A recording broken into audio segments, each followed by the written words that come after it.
Harriet Kelsall, and I founded my bespoke jewellery company from my kitchen table 22 years ago. I don't know where that time's gone. So started that from scratch at a time when bespoke jewellery wasn't really a thing that was widely available and actually affordable. So now my business has got 3 branches, 3 design studios, and we employ 40 people, which is great, and they're an amazing team. Still working away as I speak, despite lockdown. And as well as that, I've always done a few other things as well. So one thing is that when I started my business, I was quite interested in ethics and responsibility. And so I was always asking the annoying questions that people didn't want to be asked back then, about where things came from. And gradually a few of us moved things on, and I was one of the people that helped to launch Fair Trade Gold in 2011, which was fantastic.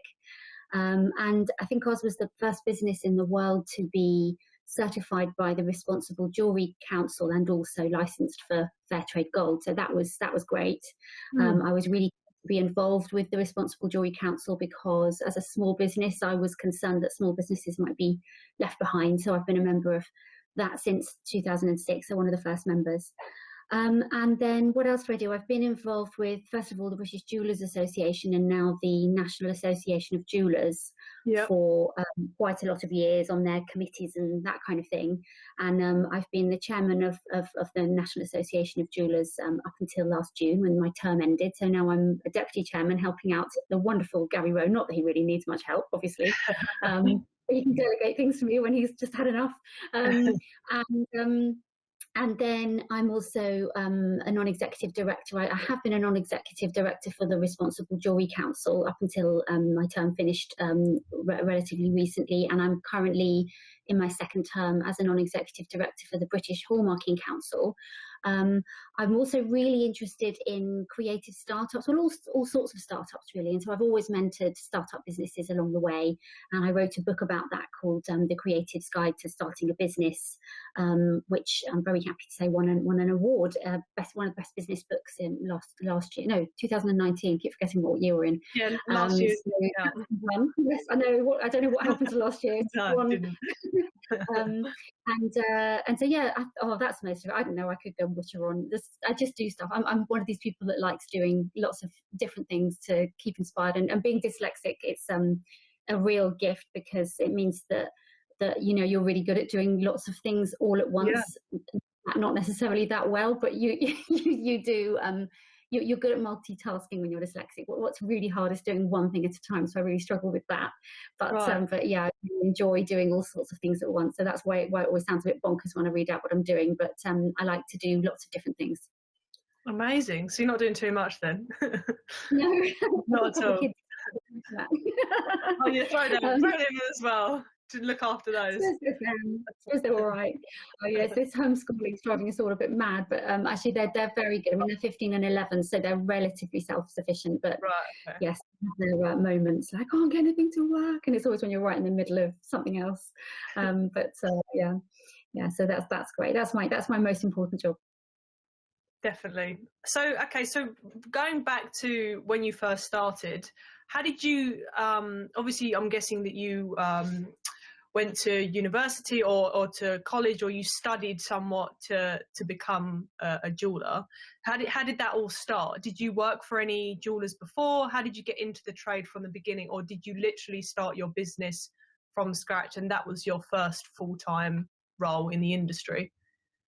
I'd started my business from scratch, and that was my first full-time role in the industry. I didn't really know anything about the industry, but I did know how to make jewellery because my dad was actually a doctor, but he was also a very talented hobby jeweller, and he used to make rings for my parents' friends and my teachers to help make ends meet because it was always a struggle being an NHS doctor. And so he used to do that to help pay for bills and school fees later and stuff like that. Wow. I was lucky to go to a good school. A family friend paid for my sister to go to a good school. And then my mum and dad thought, better better make sure she goes to a fairly good one. And so that was also why I was making jewellery. And then, so I always loved making jewellery. I always had loads of rings, and I used to make them all, and really enjoyed that. I made my first ring when I was about 4. My God. But Wow. it was very much just a hobby. But I was very interested in design. I kind of filtered out all of the subjects I couldn't really do because I had too many words in them. So I was good at art and I was good at maths. And so sort of managed to do a bit of physics to stick them together. So it kind of looked a bit like design. So I went and studied industrial design at university, which is kind of like product design. And there I also did a little bit of metalwork as one of my options, as well as environmental design, which was a whole new thing. I had a very inspiring lecturer called Professor Billett, who was doing some really interesting things, looking at life cycle of products and what we were doing environmentally to make things better, which at the time was really trailblazing. And then I went into the computer industry because I thought I would design user interfaces. I thought that would be interesting. Wow. It wasn't, wasn't. So I just carried on making jewelry as a hobby, and then I would always, because I was a designer by my my degree and everything, I kind of knew about the whole design process. I used to do that with every customer, so I would work a proper one-off design out for them and then make it, rather than just make wherever they said or whatever. For my friends, and started doing this, and then I just had all these people wanting me to make jewelry, and they were friends of friends. So I thought maybe I could just start the business. I was about 27, 28, and I thought maybe this is my chance to just try this and see if I can actually do it. And I'd noticed there wasn't really such a thing, as I said, as bespoke reachable jewelry, and so that's what I did. And I had, I think probably the first jewelry website, because I was a bit techie. I knew about websites. So, and there weren't really any other jewelry websites at the time. And I think that helped me because it meant that my website floated to the top of lots of searches. And even now, I think when your site predates Google, they quite like that. And so I just carried on from there, really, and built the business. So I didn't really, I often think it's an advantage to not really know what's gone before. And I really didn't. I never worked in a jewelry shop. I had no interest in jewelry, other than obviously I loved wearing it and loved making it. And I was also looking at it. So, you have that jewelry bug, don't you? Or you don't. I think that's we all got that. Yeah. But I didn't really have any interest in how other businesses ran, because I think I sort of knew I was trying to do something different, and I just wanted to do what I thought needed doing. I was solving a problem, which again is something that us dyslexics enjoy doing. So I was just solving what I thought was a gap, and that's what I was interested in.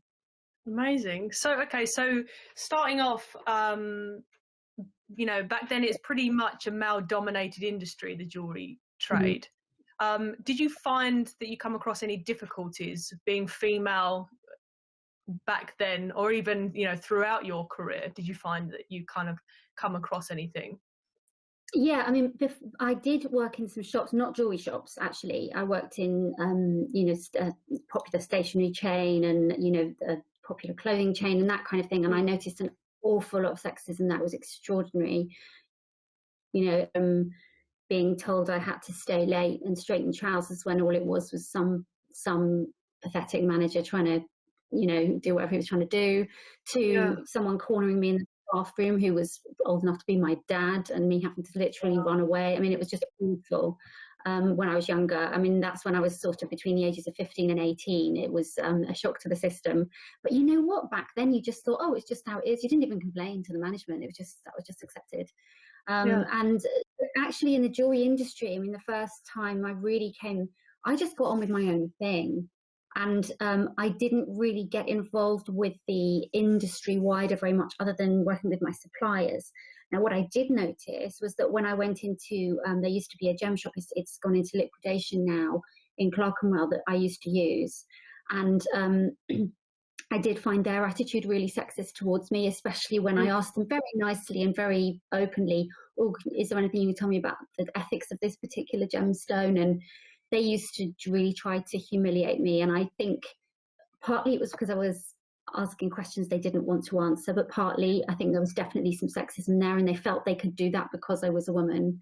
And also I think the other thing I noticed is when I did start to sit at sort of some national level tables of various organisations, I did notice some people just trying to squash me. And even now, there's always people trying to take credit for your idea. It's like, is it like Gary Larson, that cartoon? Is it sort of, oh, Miss Brown, that's a very good idea. Would any men here like to have had it? Yeah. And honestly, it does make me laugh now. And it happens all the time. I have an idea, and then in the same meeting, literally 25 minutes later, someone else who's a man has that idea, and everybody listens. And so I've now learned that you go, yes, that's right. That's exactly what I was saying 25 minutes ago. I'm glad you picked up on that, because it doesn't matter that I don't get credit for the idea, as long as it happens, because it may be a good idea if I think it's a good idea.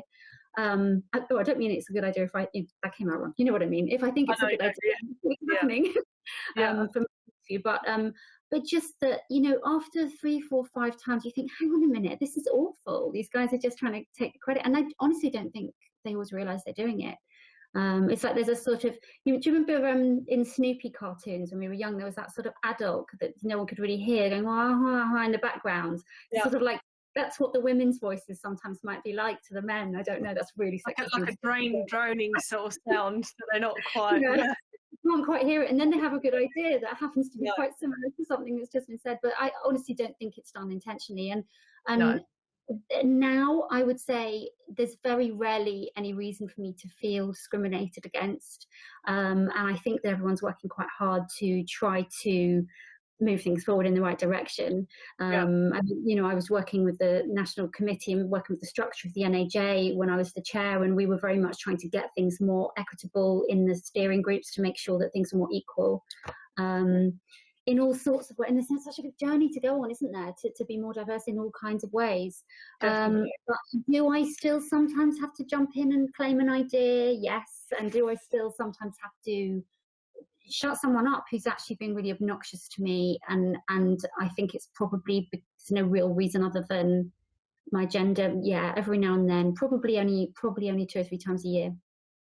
But it's amazing that it's still happening. I mean, do you find that it comes from the older generation as opposed to the younger generation, or is it a complete mixture of men that seem to be doing it? Interesting question. I'd say, well, one of the guys I'm thinking of is a bit younger than me, but only 3 or 4 years younger than me, and one of the guys I'm thinking of is 5 or 6 years older than me. So I haven't noticed it particularly amongst much younger guys recently. Yeah. It happens. I mean, Simone, when you know what it's like, and you're out at a trade show, and it happens with all age really. It's just sort of that we're all still going through. But I don't think that the jewellery industry is a particularly difficult place for women. I do think that because jewellery is so often worn and celebrated by women, I do think there's a natural understanding that maybe women might actually know what they're talking about. And I do think that things have come on a long way. I think things are a lot better than they used to be. And so that kind of follows on to my next question. What advice would you give to either young women starting off in the jewellery trade? There's so many designer makers that are women that are coming into the trade, or even ones that have been in the trade for a little bit of time that are facing that kind of backlash, whether it be suppliers or at trade shows. They're kind of exhibiting their things, their jewellery pieces, and they feel a bit like, well, they're not listening to me because I am a female. What advice would you give them? I'd say that sometimes when I think back, it's only with the benefit of hindsight that I'm aware it was because I was a woman. I think at the time I never was. I just used to sort of think, it's because I'm new to the industry.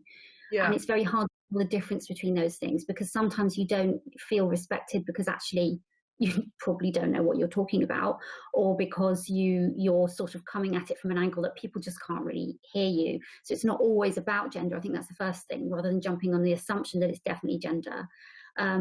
But yeah, I mean, it's the same with all kinds of prejudice against you. If you feel it, it's really uncomfortable.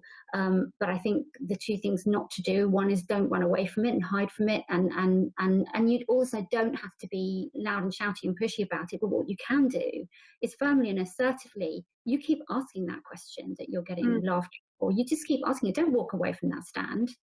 Say, sorry, I'm not sure why you're not understanding me.